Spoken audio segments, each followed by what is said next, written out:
सभी लोग बैठे रहे अपने यथा स्थान पे। कोई उठेगा नहीं। अखिलेश यादव जिंदाबाद, जिंदाबाद जिंदाबाद, अखिलेश यादव जिंदाबाद, जिंदाबाद जिंदाबाद, अखिलेश यादव जिंदाबाद, अखिलेश यादव जिंदाबाद, अखिलेश यादव जिंदाबाद, अखिलेश यादव जिंदाबाद, अखिलेश यादव जिंदाबाद, अखिलेश यादव जिंदाबाद, अखिलेश यादव जिंदाबाद, अखिलेश यादव जिंदाबाद, अखिलेश यादव जिंदाबाद।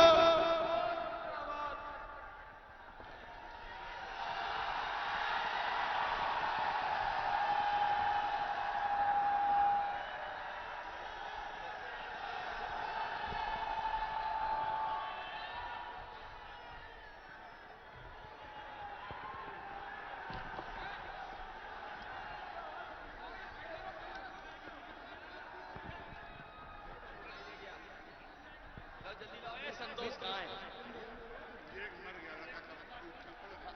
कोई टाइम नहीं है, उसी को जयप्रकाश को डाल देना। हाँ, अपने जितिन कहाँ है? अरे तुम नहीं आए हो?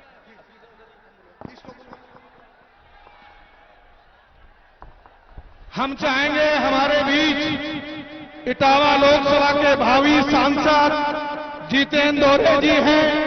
हम उनसे चाहेंगे वो आकर उद्बोधन करें और अपील करें। आदरणीय जितेंद्र दौरे समाजवादी पार्टी के प्रत्याशी इटावा लोकसभा से आदरणीय जितेंद्र दौरे जी।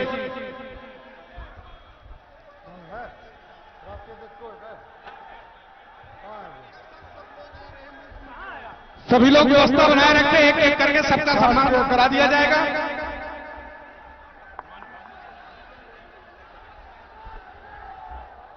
परम पूज्य बाबा साहब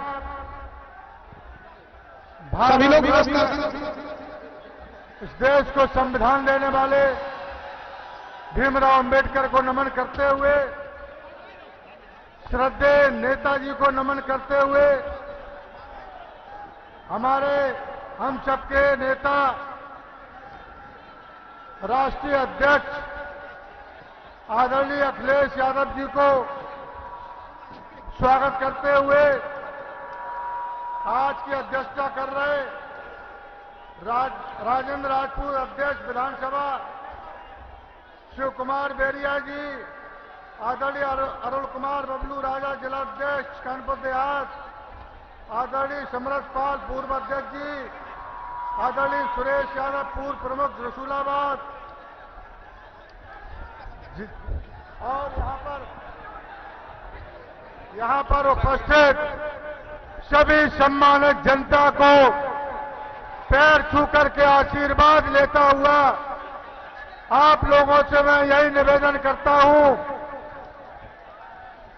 कि कन्नौज क्षेत्र में हमारे हम सब के नेता राष्ट्रीय अध्यक्ष जी को खास करके मैं द्वारे समाज के लोगों से कहना चाहता हूं कि आप सभी सम्मानित हमारे मतदाताओं हमारे राष्ट्रीय अध्यक्ष जी को भारी मतों से जिता देना। और मैं भी आपसे अपील करने आया हूं, मैं इटावा लोकसभा से प्रत्याशी हूं कि यहां आसपास सिकंदरा विधानसभा में और जहां भी आपकी रिश्तेदारियां हो, जहां भी आपके सगे संबंधी हो, उन सभी लोगों से निवेदन कर लेना इटावा से जितेंद्र कुमार प्रत्याशी को दिल्ली की लोकसभा में पहुंचाने का आप लोग काम कर देना, क्योंकि ये भाजपा सरकार के लोग 10 साल से ठगने का काम कर रहे हैं। इसलिए इनको नकारते हुए अपने राष्ट्रीय अध्यक्ष जी को प्रधानमंत्री बनाने के लिए हम लोग सब लोग जो एकत्र हुए हैं, यहां से उनको भारी मतों से जिता देना और मुझे भी सिकंदरा विधानसभा से भारी मतों से जिता देना। यही मैं अपनी वाणी को समाप्त देता हूं। जय भीम, जय समाजवाद। सब लोगों का हो जाए आराम।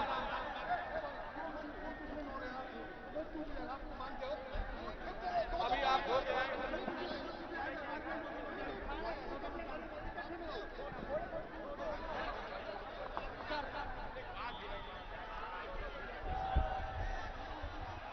अब हम अनुरोध करना चाहते हैं, हम सब नौजवानों के, गरीबों के, किसानों के नेता परम आदरणीय राष्ट्रीय अध्यक्ष जी से निवेदन करना चाहते हैं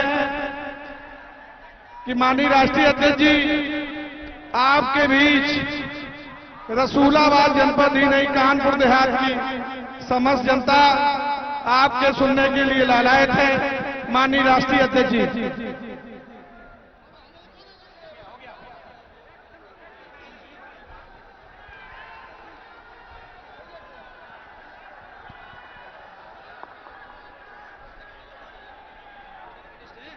माननीय जी किसका नाम है?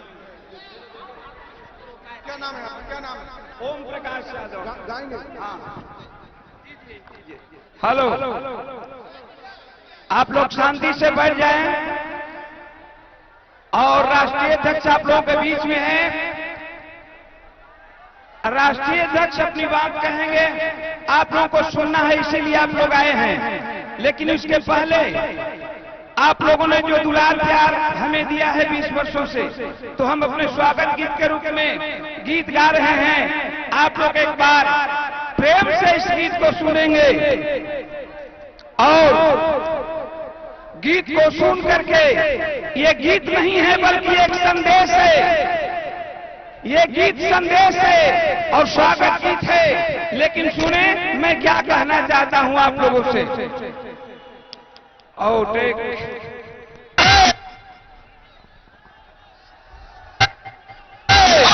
अखिलेश भैया जिंदाबाद, समाजवादी पार्टी जिंदाबाद।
अखिलेश यादव जिंदाबाद, समाजवादी पार्टी जिंदाबाद।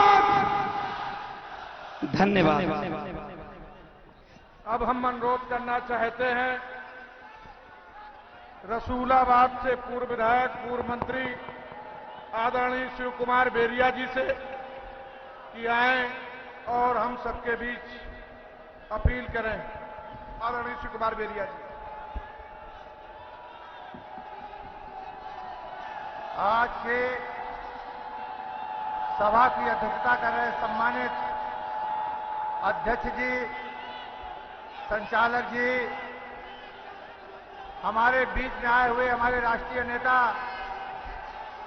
माननीय अखिलेश जी, मंच पर मौजूद समाजवादी पार्टी के समस्त राष्ट्रीय प्रादेशिक नेतागण, उपस्थित रसूलाबाद क्षेत्र के बहादुर साथियों, सबसे पहले मैं कन्नौज लोकसभा क्षेत्र की ओर से, रसूलाबाद विधानसभा की ओर से मंच पर मौजूद सभी अपने समाजवादी पार्टी के सम्मानित नेताओं का अभिवादन करता हूं और स्वागत करता हूं। मुझे मालूम है कि आप सब लोग अपने राष्ट्रीय नेता माननीय अखिलेश जी को सुनने के लिए बेचैन हो रहे हैं। मैं आपके बीच में और राष्ट्रीय अध्यक्ष के बीच में बाधा नहीं बनना चाहता। सिर्फ एक बात कहना चाहता हूं कि जब मैं क्षेत्र में आया था, इस क्षेत्र में विकास नाम की कोई चीज नहीं थी। आज झिंझक का क्षेत्र हो, रसूलाबाद का क्षेत्र हो, कोई गांव माननीय अखिलेश यादव जी के जमाने में नहीं छूटा जिस गांव में सड़कें न बनी हो, कोई गांव नहीं छूटा जिस गांव में बिजली न पहुंचाई हो, कोई गांव नहीं छूटा जहां गरीब की झोपड़ी में लैपटॉप न पहुंचा हो, कोई गांव नहीं छूटा जहां पर सूखा राहत का पैसा न बटा हो। आज अखिलेश यादव के रूप में जो रतन हमको मिला है, जो हीरा हमको मिला है, उसकी पहचान हमें करना है और आने वाली 13 तारीख को जाकर बटन दबाकर लाखों वोट से माननीय अखिलेश यादव को विजयी बनाना है। जय हिंद, जय समाज। अब हम निवेदन करना चाह रहे हैं, सामने जो लोग हैं उनको सिर्फ निवेदन है कि माननीय राष्ट्रीय अध्यक्ष जी आपके बीच आ रहे हैं, सभी लोग इधर सामने आ जाएं और अनुरोध करता हूं माननीय राष्ट्रीय अध्यक्ष जी से कि आए अपना उद्बोधन दें।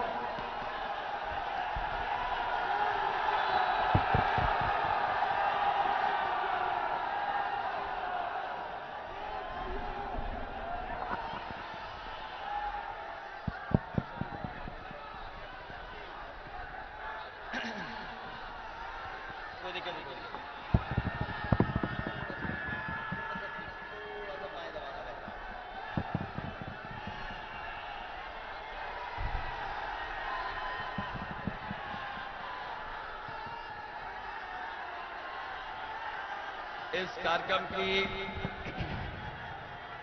इस कार्यक्रम की अध्यक्षता कर रहे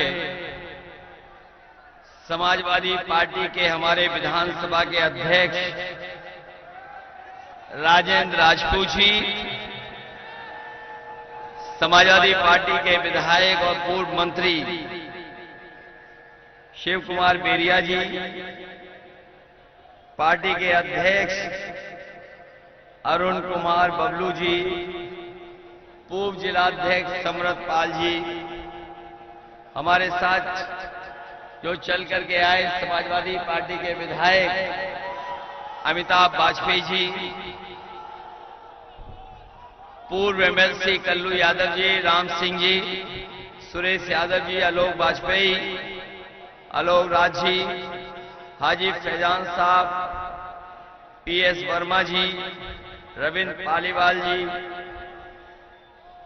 जिनके सुझाव और सहयोग से लगातार इस क्षेत्र को समाजवादी पार्टी को जोड़ने का प्रयास कर रहे हैं, काम कर रहे हैं।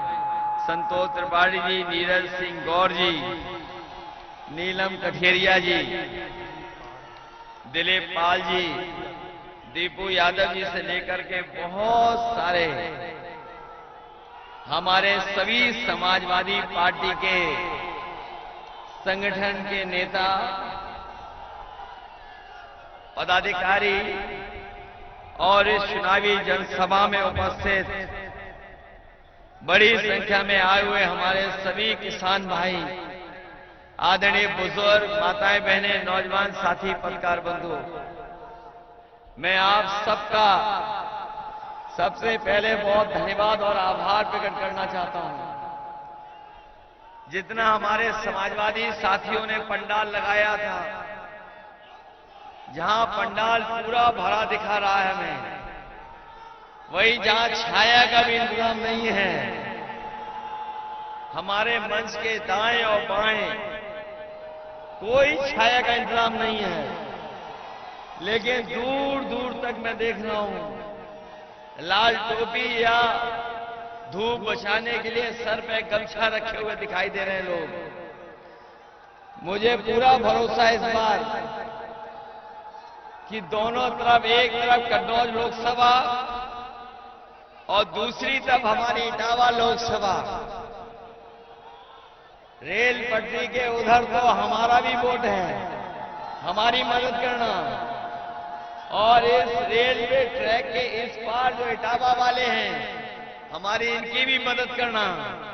इसलिए झीलक और आसपास के हमारे कार्यकर्ता, नेता और आम जनता की जिम्मेदारी ये बनती है कि आप एक लोकसभा नहीं, 2 लोकसभाओं में हमारी मदद करने का काम करना और वोट डाल करके दोनों हमारे समाजवादी पार्टी के, एक तो हमारे ये प्रत्याशी और हम खुद अपने लिए वोट आप लोगों से मांग रहे हैं।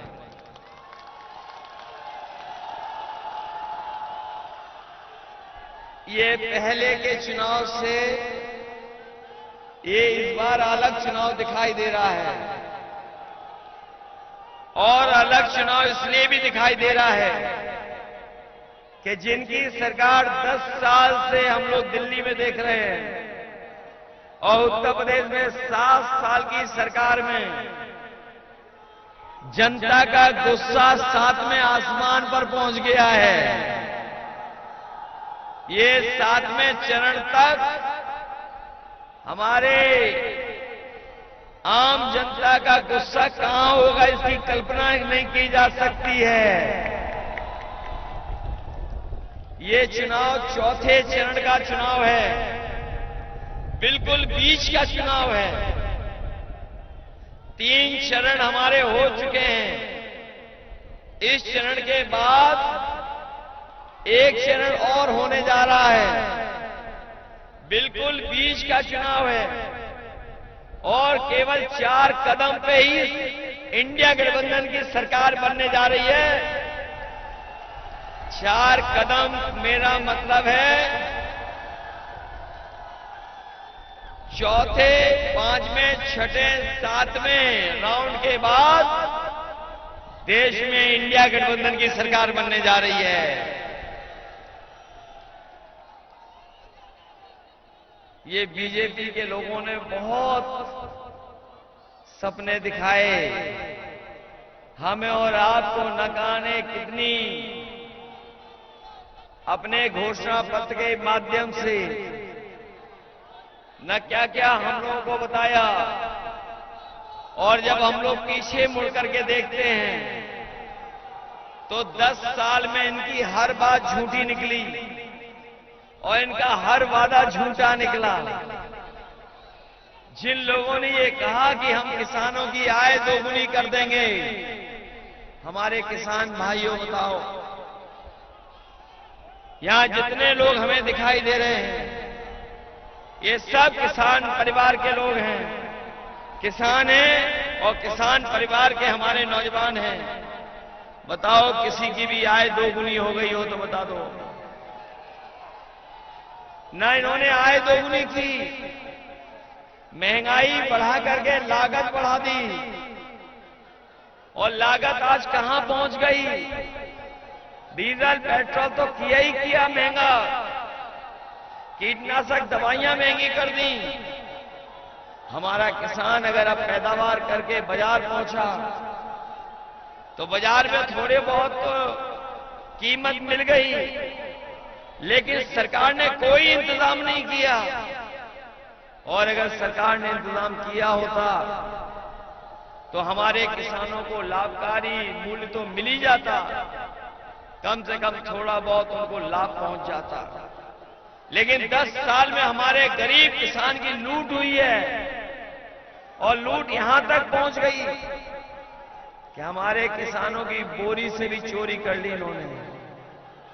बोरी से चोरी हो गई, पहले 5 किलो, फिर 5 किलो, 10 किलो की खाद चोरी हुई, और जैसे इन्होंने वैक्सीन लगवाई थी, वैसे ही हमारे किसानों से जबरदस्ती नैनो यूरिया खरीदवा दिया। बताओ, नैनो यूरिया खरीदवा दी कि नहीं खरीदवा दी? और सरकार ने बोला कि नैनो यूरिया जब फसल में पहुंचेगी, डाली जाएगी, तो पैदावार बढ़ जाएगी। बताओ किसान भाइयों, बोरी की चोरी तो हुई, लेकिन जो आपसे जबरदस्ती नैनो खरीदवा करके नैनो फसलों में डलवाई नैनो यूरिया, बताओ कौन सा फसल की पैदावार बढ़ गई? अगर बढ़ गई हो तो बता दो हमें। कहीं पैदावार नहीं बढ़ी। और सुनने में आ रहा है कि जैसे बड़े उद्योगपति बीजेपी की सरकार में बैंकों का पैसा लेके भाग गए, उसी तरीके से नैनो यूरिया जिसने बनाई थी वो भी भारत छोड़ करके भाग गया। बताओ, नैनो यूरिया आपको जबरदस्ती खरीदनी पड़ी कि नहीं खरीदनी पड़ी? हमारे नौजवान जो यहां दिखाई दे रहे हैं, इनके हाथ में कोई नौकरी रोजगार है ही नहीं।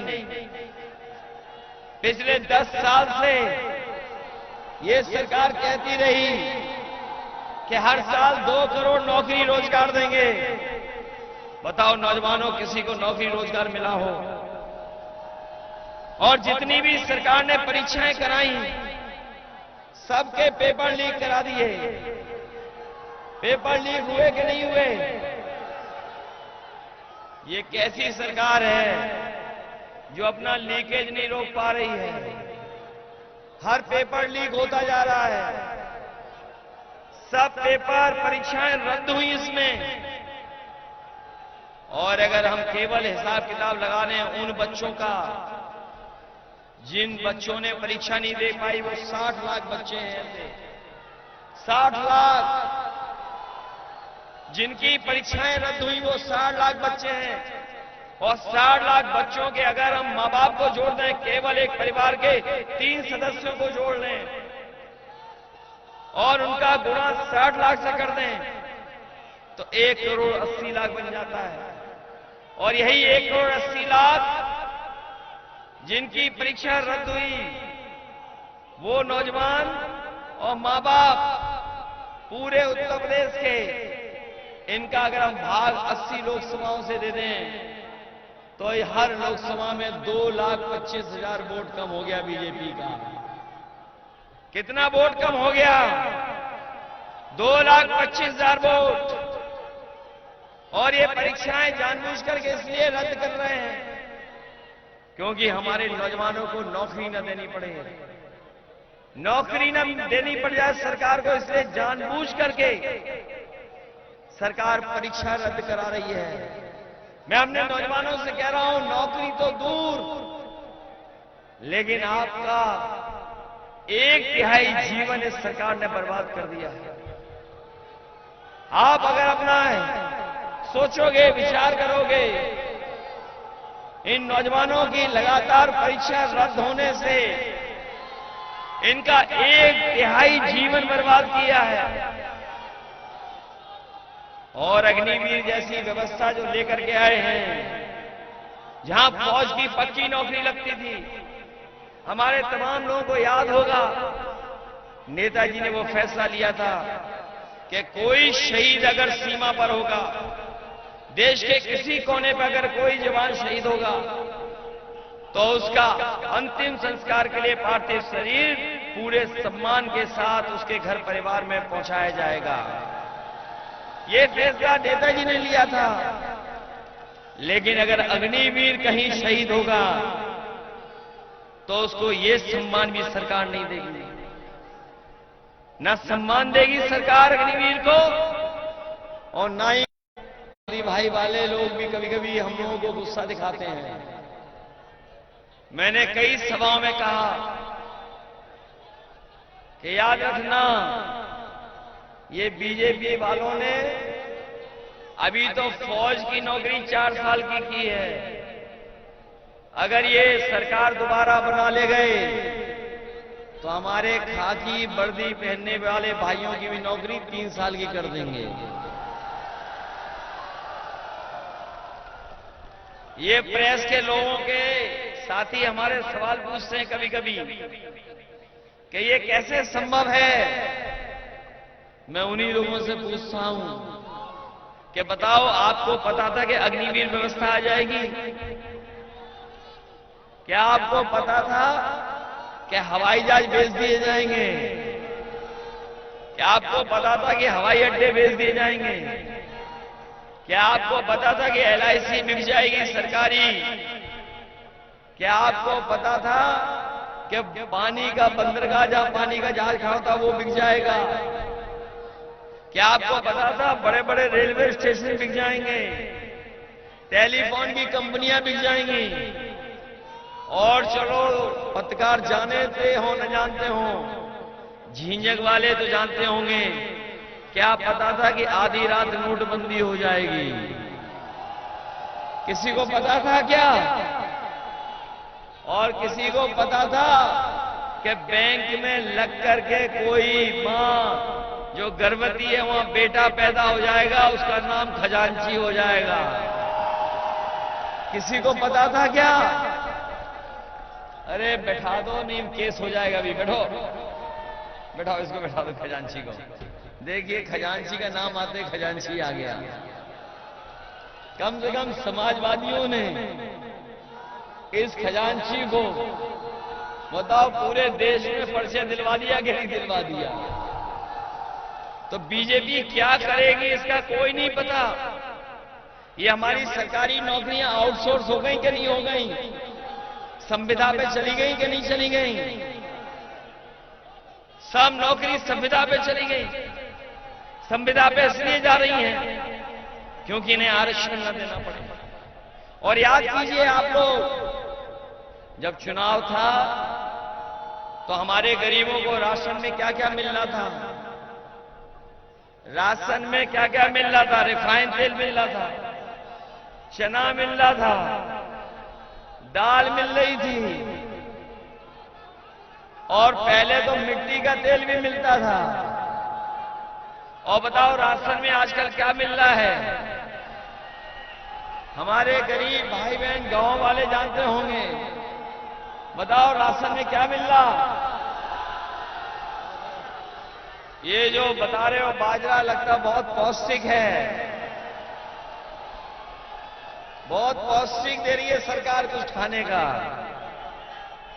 इसलिए अपने गरीबों को हम कह के जा रहे हैं कि राशन की गुणवत्ता को बेहतर करेंगे। और राशन पर्याप्त नहीं मिल रहा है, उसकी मात्रा भी बढ़ाएंगे। और इधर आपने देखा होगा कि संपन्न लोग, बड़े लोग बाजार का पैकेट का आटा खरीद रहे हैं। कई बार वो ऐसा भी पैकेट का आटा बनाते हैं जो पौष्टिक है। तो इसलिए हम अपने गरीबों को भरोसा दिला के जा रहे हैं कि जहां राशन की गुणवत्ता बेहतर करेंगे, मात्रा को अच्छा करेंगे, बढ़ाएंगे, और साथ ही साथ पैकेट का आटा जो पौष्टिक होगा वो देंगे, और डाटा भी फ्री देने का काम करेंगे। क्योंकि आटा पौष्टिक आपका स्वास्थ्य बेहतर रखेगा, और डाटा से हमारी जिंदगी आसान हो जाएगी। ये डाटा हम लोग इसलिए दे रहे हैं क्योंकि एक समय ऐसा आया था जिस समय कोरोना की बीमारी थी, सब स्कूल कॉलेज बंद हो गए थे, ऑनलाइन पढ़ाई हो रही थी। जो संपन्न लोग थे, अमीर लोग थे, जिनके पास सुविधाएं थी, मोबाइल अच्छा था, इंटरनेट था, लैपटॉप था, कंप्यूटर था, उनके परिवार के किसी बच्चे का साल नहीं खराब हुआ, उनके बच्चों का साल नहीं खराब हुआ। लेकिन जो गरीब थे, जिनके पास साधन नहीं था, कोरोना के समय पर एक एक साल, दो दो साल हमारे बच्चों का चला गया। इसलिए हम अपने बच्चों की पढ़ाई के लिए डाटा फ्री देंगे, जिससे ऑनलाइन पढ़ाई से लेकर के नौकरी ढूंढने से लेकर के फॉर्म भर सकें। हमारे समाजवादी साथियों को याद होगा, समाजवादी सरकार थी तो हम लोगों ने लैपटॉप दिया था आपके बच्चों को। जब लैपटॉप दिया गया था तो इतना बड़ा लैपटॉप दिया था। उस लैपटॉप में जब ऑन करते थे तो नेताजी हम लोग ही दिखाई देते थे।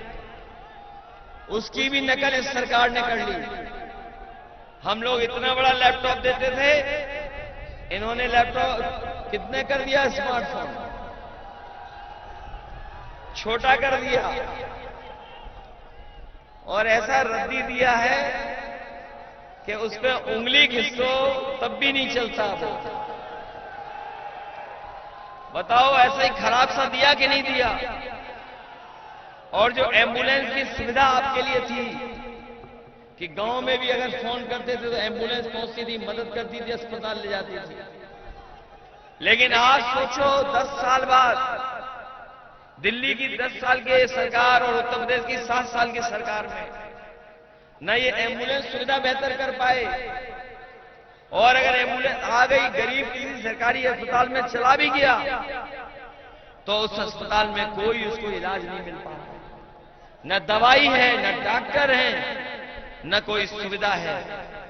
ये हमारे गरीबों के साथ धोखा करने का काम इस सरकार ने किया और स्वास्थ्य से खिलवाड़ कर रहे हैं। अभी सुनने में आया है, अभी सुनने में आया कि वैक्सीन जो लगी थी उस कंपनी ने कहा है कि हम अपनी वैक्सीन वापस ले लेंगे। बताओ, जिनको वैक्सीन लग गई है वो वैक्सीन कैसे वापस निकलेगी, हमें बता दो आप। अभी वैक्सीन जिस कंपनी ने बनाई थी, जिसने हमें आपको सबको लगवा दी, वो कंपनी कह रही है कि अब हम वैक्सीन वापस ले लेंगे। पहले तो इस सरकार ने जबरदस्ती लगवा दी, अब बताओ वापस कैसे निकालेंगे उस वैक्सीन को, हमें कोई समझा दे। क्या वापस निकाली जा सकती है? और बताओ, वैक्सीन जिन जिन के लगी है उनको दिल का खतरा और बीमारी होने का खतरा पैदा हो गया कि नहीं हो गया? हम तो बच गए, हमने नहीं लगवाई वैक्सीन, लेकिन बहुत से लोगों को डबल डोज लग गया है। बताओ, हमारे सामने ही बता रहे हैं कि डबल डोज लग गया, और अब सर्टिफिकेट देख के बताओ वोट दोगे कि नहीं दोगे? बीजेपी को कोई वोट देने नहीं जा रहा है, क्योंकि इन्होंने सर्टिफिकेट से अपनी फोटो भी हटवा ली, और यहां तो होर्डिंग कम होंगी, लेकिन बड़े बड़े शहरों में इधर देख रहे हैं हम कि डबल इंजन की सरकार ने अपनी होर्डिंग लगा ली है। लेकिन जब होर्डिंग देखते हैं तो उसमें एक इंजन पहले से ही गायब है, और जिसके लिए बीजेपी वोट मांग रही है, बताओ, वो खटारा इंजन, जो खटारा इंजन है वो किसी होर्डिंग में लगी है, उसकी फोटो के नहीं लगी है। बताओ, 10 साल में क्या मिला जनता को इस बीजेपी की सरकार में? बेरोजगारी और महंगाई मिली है। अगर हमारे किसानों को लाभ हो जाता तो कोई बात नहीं, लेकिन इन्होंने लाभ हमारे किसानों तक नहीं पहुंचने दिया, गरीबों तक नहीं पहुंचने दिया, अमीरों तक पहुंचा दिया। और सोचिए महंगाई कहां पहुंची है कि पहले पार्ले जी का बिस्किट पैकेट इतना बड़ा आता था, और अब महंगाई के कारण और जो मुनाफा कमा रहे हैं उसके कारण बताओ पैकेट कितने का हो गया, छोटा हो गया कि नहीं हो गया? कितना छोटा हो गया? कितने बिस्किट का पैकेट हो गया? ये सरकार आ गई तो एक बिस्किट का पैकेट आपको खरीदना पड़ेगा, एक बिस्किट का पैकेट। सब चीज महंगी हो गई कि नहीं? बाजार से सरसों का तेल खरीदने जाओगे तो बताओ कितने रुपए का है? पहले से महंगा हो गया। दालों का अगर मुनाफा हमारे किसान के पास पहुंच जाए तो कोई बात नहीं, लेकिन जब दाल खरीदने जा रहे हो तो बताओ महंगी है कि नहीं है। ये नौजवान और हमारे आम लोग, डीजल पेट्रोल कहां पहुंच गया, कभी सोचा आपने? कहां है डीजल पेट्रोल, कीमत कहां पहुंच गई? और हमारे नौजवान जो मोटरसाइकिल खरीदे होंगे, बताओ 5 साल पहले मोटरसाइकिल कितने रुपए की थी? 5 साल पहले मोटरसाइकिल कितने रुपए की आती थी? और अब मोटरसाइकिल कितने रुपए की आ रही है? दवाई महंगी हो गई कि नहीं हो गई? हमने आपने यहां जितने खड़े लोग होंगे उन्होंने बीमारी में दवाई खरीदी होगी। बताओ पहले से दवाई महंगी हो गई नहीं हो गई? और पहले तो जो लोग दवाई देख के खाते होंगे वो जानते होंगे, पहले पैरासीटामोल जो आती थी वो 500 mg की आती थी, उसी से बुखार ठीक हो जाता था। अब बीजेपी की सरकार में एक नई दवाई है डोलो, जो 650 mg के, बताओ डोलो से बुखार उतर रहा है। बताओ महंगाई हो गई कि नहीं हो गई? तो आपके साथ खिलवाड़ ये सरकार कर रही कि नहीं कर रही है? इसलिए जहां ये सरकार हमारे आपकी जान के पीछे पड़ी है, वहीं सरकार संविधान को भी बदलना चाहती है। इसलिए सावधान हो कि नहीं हो? अगर ये संविधान बदलना चाहोगे तो इन्हें बदलोगे कि नहीं बदलोगे? जो संविधान बदलना चाहते हैं उसको ये जनता बदलने का काम करती है।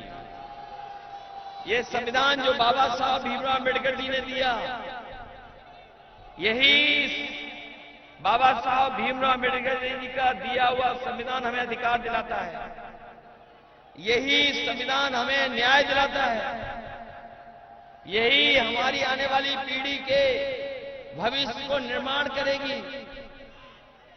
यही संविधान जो बाबा साहब ने दिया, ये हमारी आपकी संजीवनी है।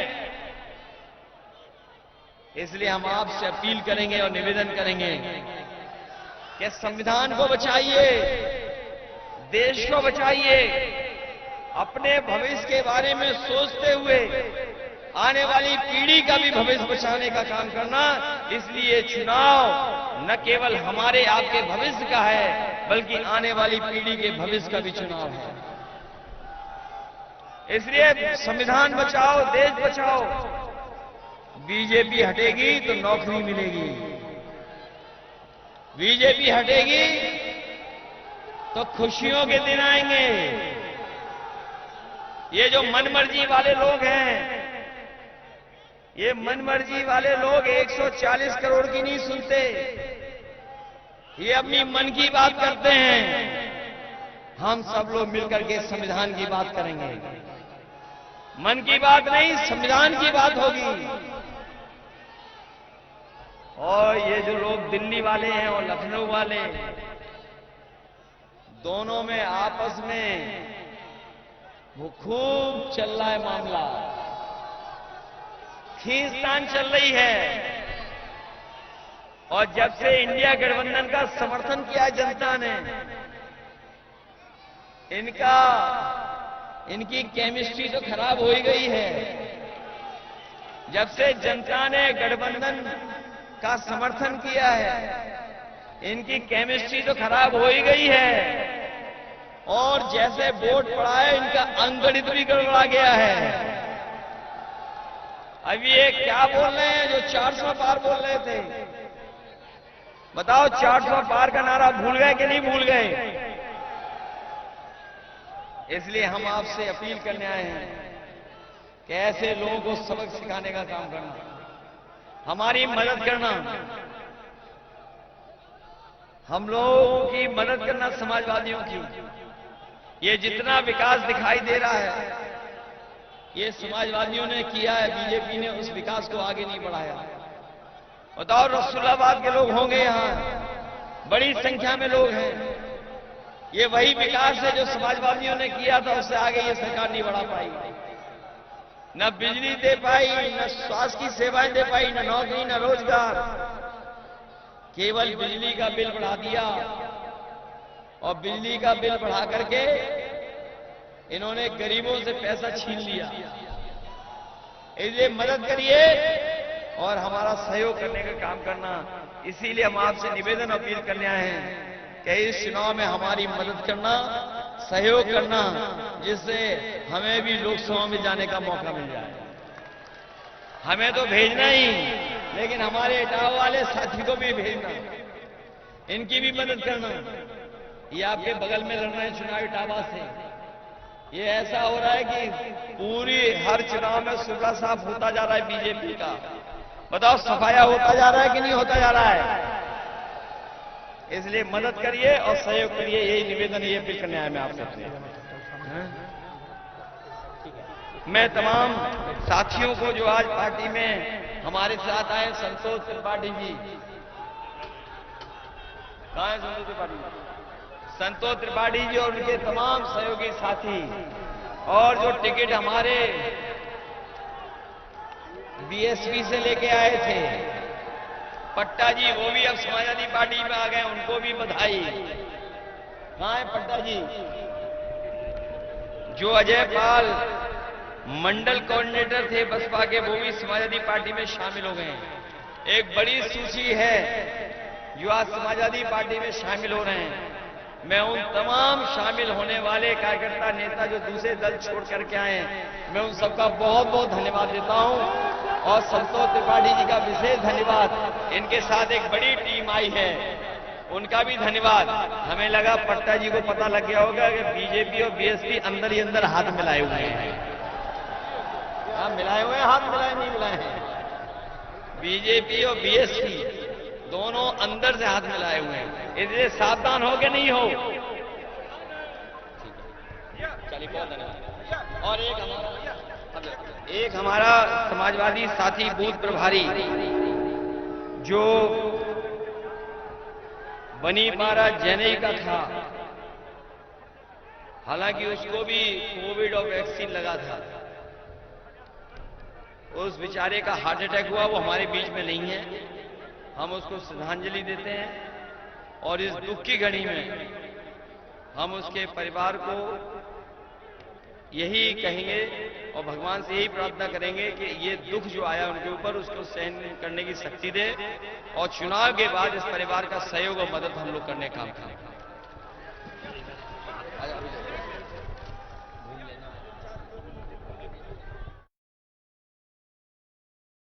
हाजिर हो सांसद जी, हाजिर हो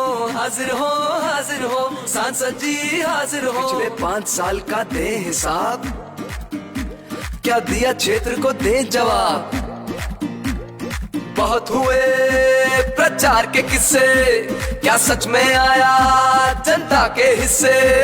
सांसद जी आकर बतलाओ, नहीं तो वापस फिर ना आओ, नहीं तो वापस फिर ना आओ, नहीं तो वापस फिर ना आओ। हाजिर हो सांसद जी, हाजिर हो सांसद जी, हाजिर हो। किसान को भूले वोट को लेकर, आय दुगनी का जुमला देकर, छुट्टा पशुओं ने किया ना